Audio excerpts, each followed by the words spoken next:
If you want to study in mountains and live happily forever then Switzerland is something जो आपको consider करना चाहिए। अच्छा, जब मैं अपनी मीटिंग्स ले रहा था तो काफ़ी students European countries, non European countries से भी मीटिंग्स लेते। तो कल मैंने एक मीटिंग ली जो कि स्विट्जरलैंड में स्टडी कर रहे थे, और आप मानोगे नहीं, उनके ग्रेड्स थे 46%, आइल्स में थे 5 bands which is very low. तो मुझे लगता था स्विट्जरलैंड में तो जिनके टॉप ग्रेड्स होते होंगे वही एंटर करते होंगे, बट ऐसा नहीं है। सो मैंने सोचा कि एक अपनी फैमिली के लिए स्विट्जरलैंड का कंप्लीट वीडियो बनाया जाए जिसमें सब कुछ बताया जाए कि यार यहाँ पर यूनिवर्सिटीज कौन सी, एडमिशन रिक्वायरमेंट्स क्या है, वीज़ा रिक्वायरमेंट्स क्या होने वाली, इनटेक कौन सा होता है, अप्लाई कब करना होता है, सब कुछ जो आपके लिए जानना ज़रूरी है एज अ स्टूडेंट।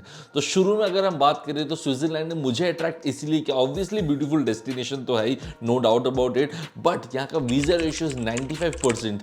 अभी के दौर में क्या हो रहा है कि काफ़ी यूरोपियन कंट्रीज में आप देख रहे होंगे वीज़ा रिजेक्शन का बहुत ज़्यादा वो दौर बढ़ते जा रहा है, और मैं उन्हीं ऑप्शंस को फाइंड करने चला हूँ कि यार कहाँ पर मेरी फैमिली ने अगर वीडियो देख लिया तो उनका जो है वीज़ा लगना ज़रूरी है। तो स्विट्जरलैंड इज समथिंग जहाँ पर 95% वीज़ा रेशियो, तो यहाँ पर आपने वीज़ा लगाया तो आपका लगेगा ही लगेगा। आगे सुनते चलना पूरी कहानी। नेक्स्ट दोस्तों, जो मुझे सबसे ज़्यादा अच्छी बात लगी यहाँ पर कि Switzerland has always been an expensive option, but I was surprised to know the tuition fees of Swiss universities. यहाँ पर जो public universities, there are 12 public universities and remaining private universities है। एंड ये पब्लिक यूनिवर्सिटीज़ भी जो है these are top rank universities. ETH Zurich, it's one of the Swiss university जिसकी ranking है 7 in QS world ranking 7, could you believe it.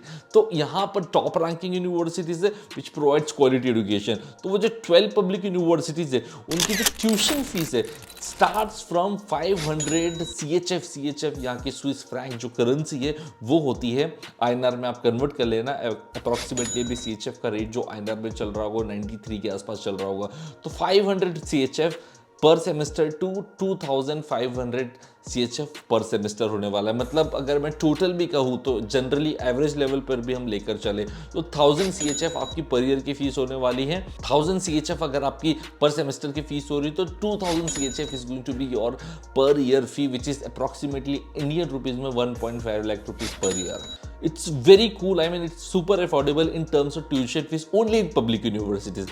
Whereas अगर हम private की बात करें तो it's gonna be a little expensive because यहाँ पर private universities की tuition fees starts from 10,000 CHF and goes to 30,000 CHF. तो it's gonna be expensive in private universities. But जो प्रोफाइल मैंने आपको बताई थी that was of private university, not of public university. क्योंकि public universities वैसे यहाँ पर limited है तो उनके requirements भी वैसी हाई होने वाली जो कि हम आगे डिस्कस करने वाले हैं। थर्ड दोस्तों, यहाँ पर जो पार्ट टाइम जॉब का सिनेरियो जो मुझे बहुत काफ़ी पसंद आया, as a student you are allowed to work 15 hours per week in your semester time and holidays के टाइम पर you are allowed to work full time which is 40 hours per week. But the best part is the pay that you will get here for per hour is 25 CHF which is approximately more than 2000 rupees in INR। तो जब हम 25 को multiply कर देंगे 15 से भी legally अगर देखा जाए तो यू गोना अर्न 400 CHF के आसपास, जो कि अराउंड 30 to 40,000 इंडियन रुपीज होने वाला है per week. And I am damn sure कि स्टूडेंट्स इससे ज़्यादा कमाते हैं, क्योंकि वीडियोस में मुझे लीगली बात करनी रहती है तो मैं एक्स्ट्रा अमाउंट आपको नहीं बता सकता। Students are making 50,000 rupees per week Indian rupees में आपको बता रहा हूँ। और अगर आप इसको मंथ कैलकुलेट कर लोगे तो it's gonna be around 2 lakh rupees, 2 to 2.5 lakh rupees part time में स्टूडेंट्स अर्न कर रहे हैं। पार्ट टाइम जॉब में जनरली आप डिलीवरी में जॉब करोगे या फिर रेस्टोरेंट्स में जॉब करोगे, ये दो फील्ड सबसे ज़्यादा टॉप डिमांडिंग फील्ड्स है स्विट्जरलैंड में for the students. Next, high salaries. Obviously दोस्तों अगर आप कंपेयर करोगे इसको अदर कंट्रीज से you will find out that क्या स्विट्जरलैंड में एक्चुअली में सैलरीज काफ़ी ज़्यादा मिलती है एज कम्पेयर टू इटली ले लो, स्पेन ले लो, जर्मनी इवन ले लो और बहुत सारी अदर कंट्रीज। तो स्विट्जरलैंड में you can expect 5,000 CHF per month की सैलरी तो एक्सपेक्ट करके चल ही सकते हो। द बेस्ट पार्ट इज कि यहाँ पर जो अनएम्प्लॉयमेंट रेट है वो भी काफ़ी लो है, which is below 5%। So this makes it unique destination with great job prospects. And additionally यहाँ पर यू गेट 6 मंथ्स का job search visa after completion of your bachelor's या मास्टर डिग्री। तो उसके बाद ये 6 मंथ्स टाइप पीरियड में you can look for jobs across Switzerland. Coming to intake, तो यहाँ पर you will find 3 intakes. First one is September, which is the major one, second one is January and third one is April। तो इनकी timeline बता देता हूँ कि application period का राउंड कैसे होता है। For example if you are targeting April वाला intake, then the admissions would be open from January और फरवरी तक चलेंगे। इफ यू आर टारगेटिंग सितंबर वाला intake, then in that case जो है एडमिशंस आपके जून में ओपन होंगे और जुलाई तक चलेंगे। Again it depends on the university to university, क्योंकि हर एक यूनिवर्सिटी के अलग अलग क्राइटेरियाज है और अलग अलग एडमिशन डेडलाइंस है। तो एजुकेशन सिस्टम की बात करें तो यहाँ पर बैचलर्स जो है वो 3 इयर्स का होने वाला है और मास्टर्स जो है आपका 2 इयर्स का होने वाला है। 1 ईयर के भी कुछ एग्जीक्यूटिव मास्टर्स आपके होते हैं, बट स्टिल जो एजुकेशन सिस्टम इंडिया में है वही यहाँ पर है। काफ़ी केसेस में आपको ये देखने को मिलेगा कि बैचलर जो है आप 13 इयर्स के बाद कर सकते हो मोस्टली पब्लिक यूनिवर्सिटीज़ में, बट प्राइवेट यूनिवर्सिटीज़ में जो है आप 12 इयर्स के बाद भी अपना बैचलर्स कर सकते हो और मास्टर्स के लिए तो नॉर्मल रूल है जो कि 15 इयर्स का होने वाला है, तो उससे आपको कोई फर्क नहीं पड़ेगा। नाउ अब हम समझ लेते हैं कि एप्लीकेशन कैसे होती है यहाँ पर। तो स्विट्जरलैंड में दोस्तों मैं यूनिवर्सिटी से आपको बता चुका हूँ कि पब्लिक और प्राइवेट दोनों है। तो यहाँ पर क्या होता है कि यहाँ पर आपको यूनिवर्सिटी की वेबसाइट से ही एप्लीकेशन करनी होती है। तो आपको इन यूनिवर्सिटीज़ की वेबसाइट पर पहले आपका कोर्स सर्च करना है, उनकी रिक्वायरमेंट सर्च करना है एंड अकॉर्डिंगली डॉक्यूमेंट्स प्रिपेयर करना है। कुछ जनरल रिक्वायरमेंट्स मैं स्क्रीन पर बता दे रहा हूँ, ये डॉक्यूमेंट्स आपको चाहिए होंगे, but these are actually very bare minimum requirements. इससे ज़्यादा ही लगने वाला आपको पब्लिक यूनिवर्सिटीज़ में। When it comes to private universities तो उसमें तो आपको जितने भी परसेंटेज है वो कंसिडर कर लेते हैं, बिकॉज उसमें आप अमाउंट उनको पे करते हो एक हैवी अमाउंट, तो they give you the admission as well. But public universities में they literally look after your academics, तो वहाँ पर तो आपको स्कोर अच्छे से करना पड़ेगा। काफ़ी यूनिवर्सिटीज़ में आपको GRE और GMAT भी देनी पड़ेगी।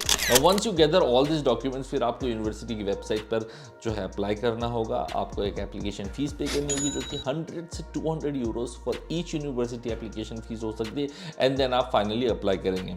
अप्लाई करने के बाद क्या होता है कि आपका इंटरव्यू शेड्यूल होता है। इंटरव्यू शेड्यूल होने के बाद आपका ऑफर लेटर आता है। ऑफर जो रहता है ये कंडीशनल ऑफर लेटर होता है। इस कंडीशन क्या होगी इसमें कि आपको जो है कुछ एक एनरोलमेंट फीस या फिर रजिस्ट्रेशन फीस या फिर ट्यूशन फीस आपको इनिशियली पे करनी होगी।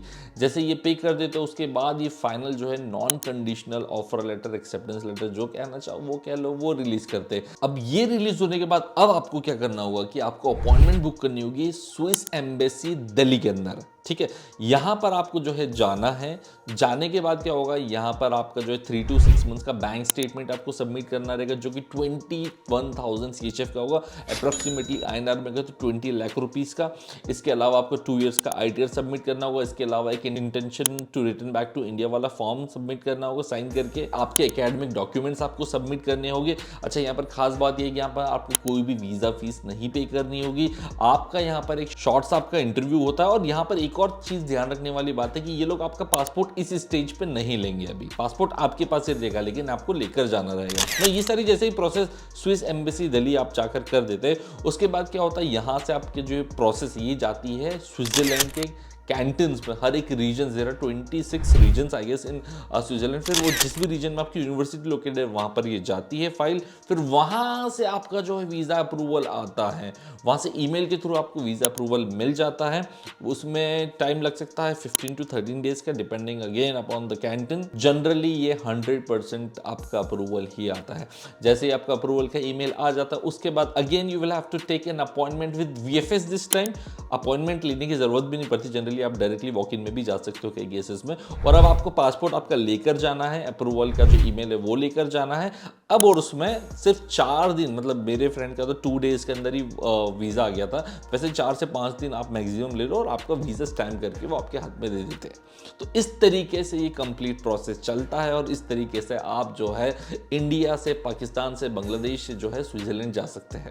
अच्छा, ये जो वीज़ा मिलेगा आपको उसकी वैलिडिटी जो होगी वो 3 to 4 मंथ्स की होगी। और जब आप स्विट्जरलैंड आ जाएंगे तो यहाँ पर आपको जो है B टाइप का रेसिडेंस परमिट अप्लाई करना रहता है और फिर वो रेसिडेंस परमिट 1 ईयर का आपको मिलता है और फिर उसको as long as you want you can renew it. इस तरीके से काम चलता है। अच्छा हाँ, अगर हम स्कॉलरशिप्स की बात करें to make your education free और मे बी अफोर्डेबल, तो उसके इसमें क्या होता है, यहाँ पर यूनिवर्सिटी की स्पेसिफिक स्कॉलरशिप्स है, गवर्नमेंट की भी स्कॉलरशिप्स है जो कि स्क्रीन पर दिख पा रही है। अब इनकी क्या होता है कि रिक्वायरमेंट्स बहुत अलग अलग है। कुछ स्कॉलरशिप के बेनिफिट्स में आपको जो है ट्यूशन फीस वेव ऑफ हो जाती है, कुछ स्कॉलरशिप के बेनिफिट्स में आपको जो है ट्यूशन फीस तो वेव ऑफ होती है, साथ में you get grants to manage your living expenses, जो कि 20,000 CHF तक आपको मिलते हैं। कई अगर मैंने CHF और यूरो में कन्फ्यूजन हो गया हो तो आप समझ जाए, क्योंकि मैं काफ़ी कंट्रीज पर वीडियो बनाता हूँ, कोई यूरो में होती है, कोई CHF, कोई कुछ।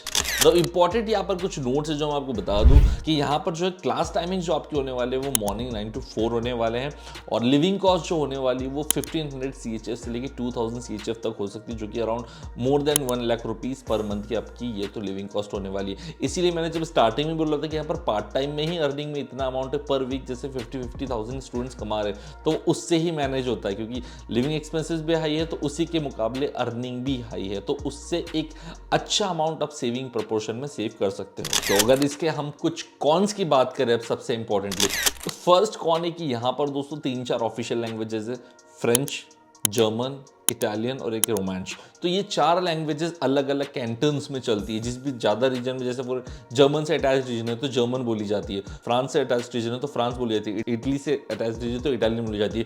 तो अगर जिस भी रीजन में रहोगे वहाँ पर उस लैंग्वेज का आपको जो है इन्फ्लुएंस देखने को मिलेगा। बट बेस्ट पार्ट ये कि टूरिस्टिक स्पॉट है तो एवरीवन नोज इंग्लिश, तो आप इंग्लिश में भी कम्युनिकेट कर सकते हो। नेक्स्ट यहाँ पर कंट्री एक्सपेंसिव है, ऑल्दो मैं इनएक्सपेंसिव तो नहीं बोलूँगा। पब्लिक यूनिवर्सिटीज़ में जो है ट्यूशन फीस बहुत कम है, लेकिन लिविंग एक्सपेंसेस वगैरह मिला के आप जो है कंप्लीट मान लो विदाउट स्कॉलरशिप 25,000 CHF मत का आपका जो है एक्सपेंसेस आने वाला, जो कि 24-25 लाख रुपए आप मान के चलो।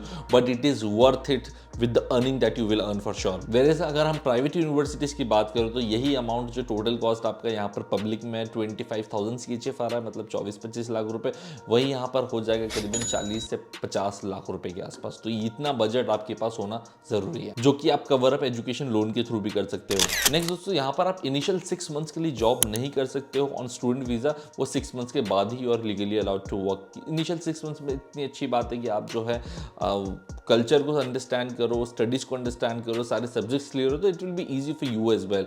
और कई केसेस में तो क्या होता है कि यार आपकी इंटर्नशिप रहती है, 6 मंथ्स की पढ़ाई होती है और 6 मंथ्स की इंटर्नशिप होती है, और वो इंटर्नशिप भी पेड होती है, तो वो पेड का भी आपको काफ़ी फ़ायदा मिलने वाला है। अगर आपकी एज 30 से ज़्यादा है तो थोड़ी सी मुश्किलात आपको आने वाली है to get admission in Switzerland, और अगर आपने ऑलरेडी मास्टर्स किया हुआ है तो भी मुश्किल हो जाएगा आपका स्विट्ज़रलैंड आना। तो ये 2-3 जो कॉन्स है इसके, ये थोड़े से भारी पड़ सकते हैं। कॉन्स की तो बात कर ली, अब अगर हम प्रॉस की बात करें तो ऑब्वियसली कंट्री जो है वो बहुत ब्यूटीफुल है, स्मॉल कंट्री है, 8-9 मिलियन की पॉपुलेशन होने वाली है और एक्सपार्ट की पॉपुलेशन काफ़ी ज़्यादा है, तो आपको जो है कल्चरल ड्राइवर्स पीपल मिलने वाले, a lot of culture you can explore. France का फ्रेंच कर सकते हो, जर्मन कल्चर एक्सप्लोर कर सकते हो, इटालियन कर सकते हो, तो ये एक अपॉर्चुनिटी मिलती है। साथ में सबसे बड़ी और अच्छी चीज़ मुझे ये लगती है कि यार यहाँ पर जो पे है ना वो बहुत ज़्यादा है, वो पे का ही मतलब पूरा का पूरा खेल है और अपॉर्चुनिटीज़ का खेल है।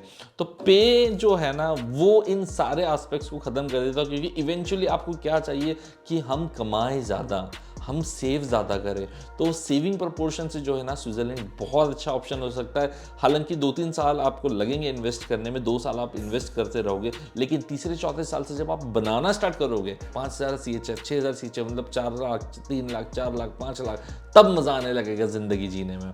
स्टैंडर्ड ऑफ लिविंग काफ़ी अच्छा है, हैप्पी प्लेस है, मतलब आप अगर हैप्पीनेस इंडेक्स में भी देखो स्विट्ज़रलैंड तो टॉप पर आता है। सेफ कंट्री है, अर्निंग अच्छी है, which makes it a super duper livable destination in concerns with standard of living as well.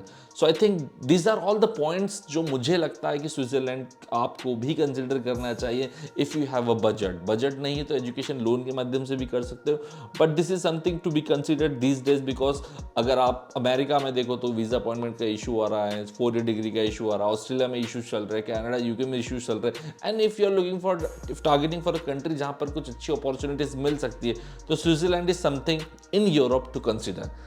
तो yeah that is it for today, मिलते हैं हम लोग नेक्स्ट वीडियो में। Till then bye bye, take care and all the very best.